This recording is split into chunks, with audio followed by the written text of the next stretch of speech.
that's maybe more capable. Maybe, yeah, I agree. Yeah, it's weird to it's because when you have these things happen, and then you want to hold on to it, does it go away? Does that care? It's like when you have like the bad guy finally becoming good, or like the reverse in other shows, you see that. It's just you start liking it, kind of like Sawyer in Lost, right? You really start liking Sawyer in Lost, by the end of season 1, and then you see he was kind of a jerk at the beginning, right? No, this is nothing like that. I mean, Sawyer was always a fine character. He always found as a fine. I don't know. You started hating him at some point. You never hate him. Nobody ever. Yes, he did. He kept things from people. He kept things he was all for himself. This is the problem when you watch like one season of a show and it's right, fine, okay, but put yourself in context for one season and say to yourself, for one season. No, even within that one season, you've seen even within 4 episodes, you see that he has these endearing moments qualities. that like he's rough around the edges, but he's a good guy. And with Eugene, I don't know if he's a good guy. I think he is. I think he would literally sacrifice any of the Alexandrians for his own life. Well, then the argument begs to go back to when he took the RV. I don't feel that was a safer choice. He was doing that for self-sacrifice. I'm always going to believe that that's what he did for the RV. It was to save Maggie. So maybe he had a moment, but this is not who he is right now. No, clearly not. That's what I'm saying. Do we just let go of that? Because the best self-sacrifice in this situation is to sacrifice yourself, kill yourself. If you were Eugene and you really wanted the well-being of the people back at Alexandria, and you know your own capabilities, you know that you're probably not going to be the one to take down the sanctuary from within. You're not going to be able to take down Negan from within. The most you can do is kill yourself so that they can't force you to make bullets and weapons for them. Yes. Wouldn't that be, the most self-sacrificing thing he could do? Yes. However, if he confronts Rick, is he going to go back at Rick? If Rick confronts him, is he going to go back at Rick?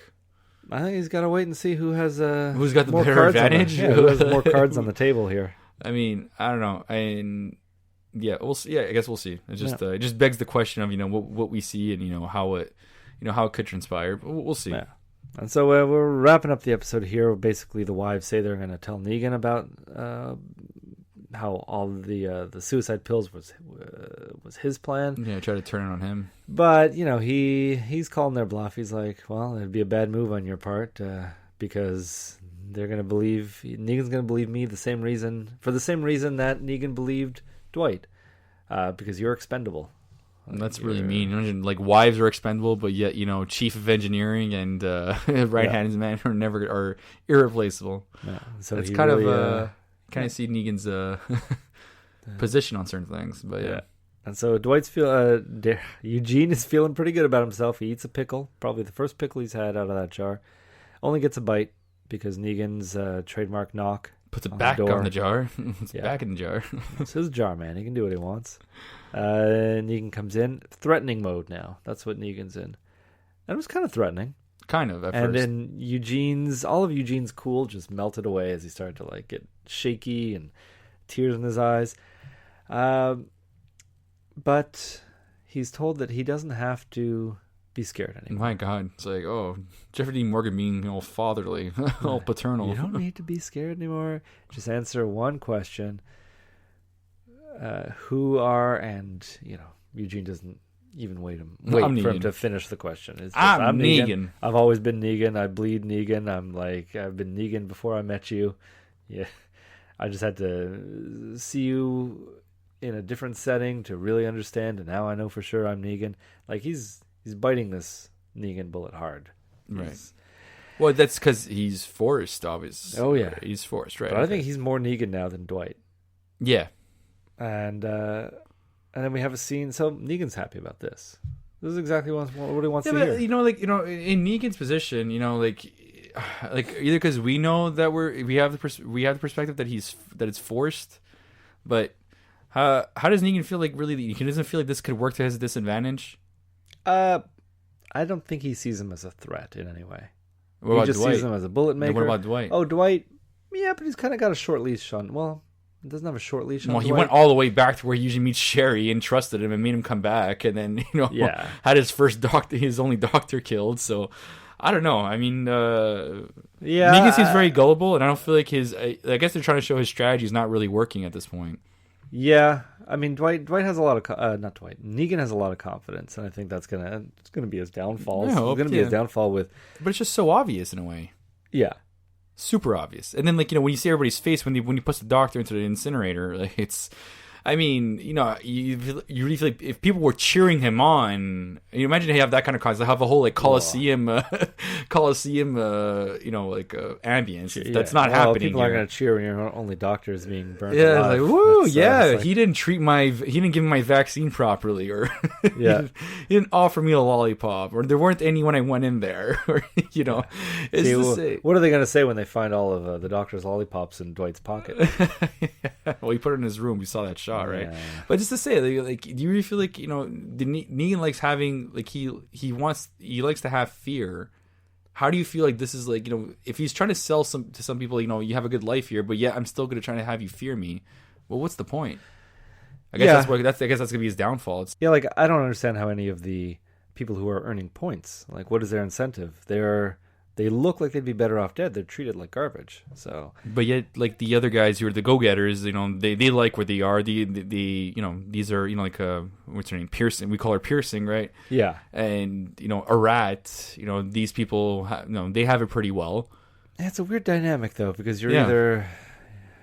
I mean, I understand you want to keep your soldiers. There's a lot more people on the floor making kettle chips and holding on to Ghibli goos and stuff. I don't feel like everybody's there watching what happened to the doctor. Actually, did you notice it was a very small audience compared to what we saw when when Daryl was there and saw the I thought it was full. I thought it was packed. Oh man, I didn't get that. I'd have to see it again. I guess for that reason. You see it 3 times, 4 times, 3 times for those little details. My God, little details. I'm pretty sure it was packed again because he wants to make a show of it. It didn't look like it didn't feel packed to me.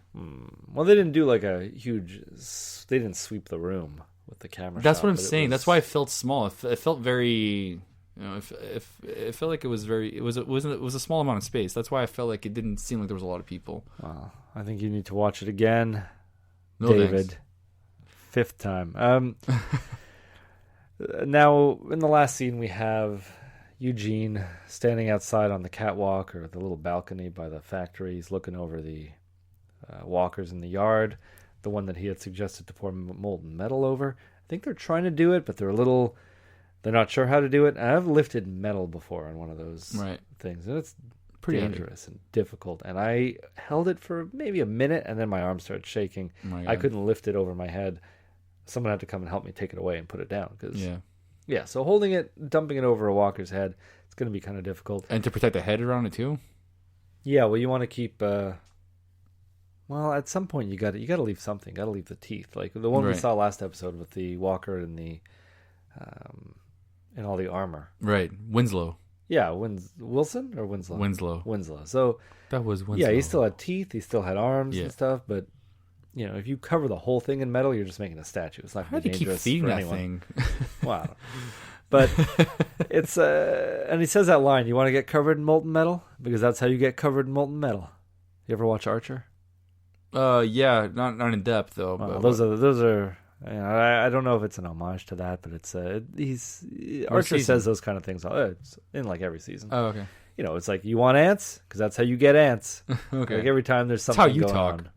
Well, it is. You want chlamydia? Because that's how you get chlamydia. There's many ways to get chlamydia in that part of the world. Yeah. So, anyway, Eugene is greeted, not greeted, but Dwight walks by. Like we said before, Eugene tries to apologize for biting him. He did? I didn't he says, about me clamping down on your... And then he's interrupted. I didn't pick that up. Okay.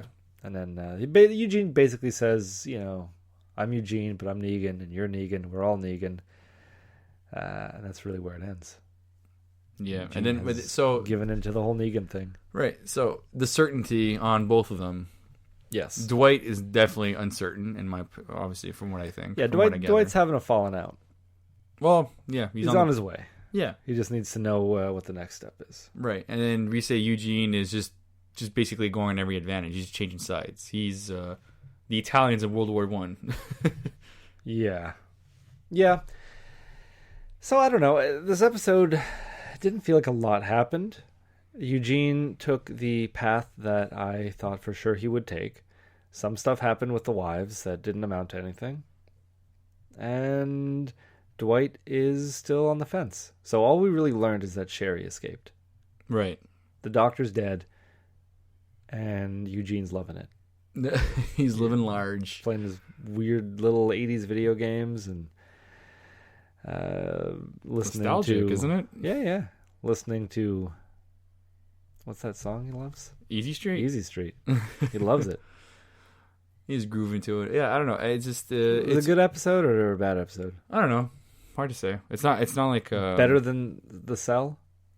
Better than the episode with Daryl and Negan? It makes... I don't know. I don't know if... You can't say it makes more different. It gives Dwight a bit more depth. Yeah. But are they just going to take it away in the next episode like they did with... the last half season. Yeah, just Rosita and just pours out the water, takes away their guns. So maybe that's it. Maybe he just forgets that he was a good guy. Maybe like we thought the writers forgot. Maybe it's just Dwight forgetting. There's a 10-second Dwight. Yeah. He just forgets everything. Every 10 seconds. It's just... That's why they call him 10-second Dwight. It's pretty good. It's a good name for him. He just forgets everything. I forgot. He's so cold-hearted. That's why Negan likes him. He forgets. Oh, it's Memento. Why are we referring to 50 First Dates? Refer to a better film, just Memento. He has to hold on to the thought as much as he can. Well, because I was talking about 51st Dates, like Negan just reminds him every day. Yeah. It's like, here, watch this tape. It explains everything I've done. Well, Memento has the tattoos. He has that actor just telling him, hey, Lenny. Memento is far too confusing for the Walking Dead to achieve. Well, it's a story told backwards about someone who only remembers 10 minutes forwards, and it is super confusing. Have you watched that recently? It's still hard to follow. Oh, well, I get it. Well, what's so hard to follow? Well, it's working backwards. Right. But shown to us... No, it's working forwards, but shown to us backwards. So right. it's confusing enough in his memory and how his memory works. Yeah, but then it's confusing even more so in the editing because they're showing it to us in an order that isn't the way that he's living it. No, it's not. But it's not. They're just making it confusing to him. Obviously, he's forgetting his memory, but we're piecing everything because apparently, the thing is that what I love about Memento, it's that as you're going through the film and piecing it together, like where is this leading up to? Why is it going beforehand? Why is the storyline taking place before? And then we finally realize, well, at the climax of the film, we see what it's been working up to. Yeah. So. And then you just think back of what happens at the beginning. So that's why, whether I don't find it confusing, I find it really cool. But in today, I don't know. But you have to think. You can't just watch that movie and like pay half attention to it. What do you mean? You need to pay attention. to that movie. Definitely. You need to really like you go to the washroom for 5 minutes. You're going to come back and be like, oh, yeah, exactly. Completely out of this. Yeah. That's what I'm saying. So, but like with The Walking Dead, it's like, well, there's they draw these details to attention. Walking Dead shows a handful of lollipops. And they're supposed to make something out of this. Oh, that's where you put the note in. Oh, and if we were showing a flash of his picture frame, is that supposed to say he's got some sort of bad muscle memory? Oh God, I don't know. So, we got somewhere. Is what I can say about this episode. There we go. We got a few left, not too many. How many? Is it still at 13? I forgot to check. I don't know. I don't think there's I don't know. Episode 4 next week, so let's see what we got going on there. I mean, 11 at that point. Yeah, well, this is 11. Right. So 12. Oh, sorry. Yeah, 12. You're right. Yeah, my apologies. Anyway, it's getting late. We got to finish this. We got to wrap this up. You have anything else you want to say about this episode, David? Oh, I'm good. I think I've said everything. I've exhausted all my energy on that. Yes. If you, we've been real light on the feedback lately. And by light, I mean we haven't gotten any feedback. It's weird. We haven't gotten any feedback in 3 weeks. So if you're out there, send us some feedback. It's going to get read. Negative comments. You want to talk about... you want to shame David for never seeing Lake Placid or only watching the first season of Lost? You feel free. Do it. It'll be read. Do it. Forgot about Eugene's situation. Completely forgot about it. I pulled a Dwight. We'll call it a Dwight. Yeah. Have you ever pulled molten metal? Well, let's talk about that. I get it. We lost the ratings because the show lost ratings. Yeah. Thanks a lot, AMC. So yeah, if you have anything you want to send us, any comments, any feedback, send it to thecastingdead@gmail.com. Don't send it to thecastingdead@hotmail.com because I gave up on that. Too many Nigerian princes, David. Oh boy, Michael Scott would be proud of you. Yeah, he would. So thecastingdead@gmail.com. Send us, hit us up, say something. Go to iTunes. All you